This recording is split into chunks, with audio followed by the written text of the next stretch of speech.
వివేక్, బిన్నీ అనే ఇద్దరు పిల్లలు ఒక చిన్న పల్లెటూరులో నివసించేవారు. వారి తల్లిదండ్రులు చిన్న వయసులోనే చనిపోయారు.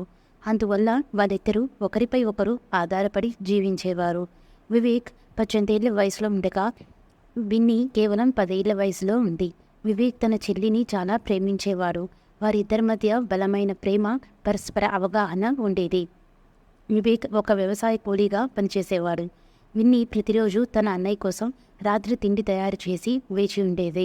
వాళ్ళు బాగా పేదలు అయినప్పటికీ వాళ్ళ జీవితంలో ఆనందం, బంధం ఉన్నది. ఒకరోజు రాఖీ పండుగ రాబోతుందని విన్నీ తెలుసుకుంది. తన అన్నయ్యకు రాఖీ కట్టాలనుకుని ఆ పండుగ కోసం బాగానే సన్నాహాలు చేసుకుంది. అయితే తన దగ్గర రాఖీ కొనడానికి డబ్బు లేకపోవడంతో చిన్నపిల్లలతో చుట్టి ఉన్న పూలతో ఒక అందమైన రాఖీ తయారు చేసుకుంది. రాఖీ పండుగ రోజు విన్నీ తన అన్నయ్యకు రాఖీ కట్టి అతని ఆరోగ్యం, ఆనందం కోసం ప్రార్థించింది.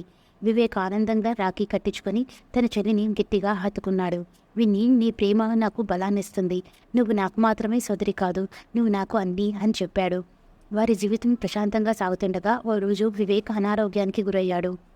అతని ఆరోగ్యం క్షీణించడంతో తను పనిచేయడం కూడా మానేశాడు. విన్నీ ఆ పరిస్థితిని చూసి చాలా బాధపడింది.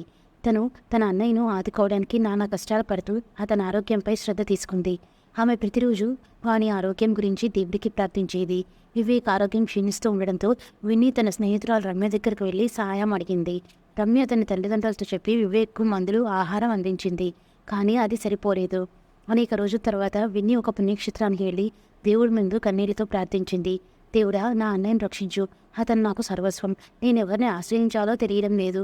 అతను బాగుపడితే నేను ప్రతి ఏడాది నీకు రాఖీ కడతాను అని ఆలోచిస్తూ అతని ఆరోగ్యాన్ని ఆశిస్తూ ప్రార్థించింది. అక్కడి పూజారి వినీని చూసి, బిడ్డ, నువ్వు చేసిన ఈ పూజకి ఫలితం తప్పక ఉంటుంది. నీ అన్నయ్య బాగుపడతాడు అని చెప్పాడు. ఆ మాటలు విని బిన్నీ లోపల ఒక ఆశ నింపుకుంది. కొన్ని రోజుల తర్వాత వివేక్ ఆరోగ్యం చక్కబడింది. అతని శరీరంలో ఉత్సాహం తిరిగి వచ్చింది. విన్నీ అతని ముఖంలో ఆనందం చూసి తన హృదయం ప్రశాంతంగా అనిపించింది. ఆమె తన అన్నయ్యను రాఖీ కట్టినప్పుడు వివేక్ తన చెల్లిని హక్కుని చేర్చుకొని, ఈ ప్రేమ నాకు బలాన్నిస్తున్న విన్నీ అని మురిసిపోయాడు. అప్పుడు విన్నీ తన అన్నయ్యతో చెప్పింది, అన్నయ్య, మన మధ్య ఈ రాఖీ బంధం ఎప్పటికీ నిలిచే బంధం. ఈ బంధం ప్రేమతో, విశ్వాసంతో, ప్రార్థనలతో నిలవాలి. వారి జీవితం తిరిగి సుఖంగా సాగింది. రమ్య కూడా విన్నీ స్నేహితురాలుగా మారి వారికి మరింత అండగా నిలిచింది. ప్రతి ఏడాది రాఖీ పండుగ వచ్చినప్పుడు విన్నీ వివేక్ చేతికి రాఖీ కట్టి అతని ఆరోగ్యాన్ని కోరేది.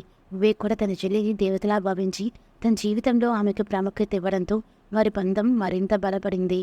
Thank you all for watching the video. Please subscribe to smile spy channel. Bye bye.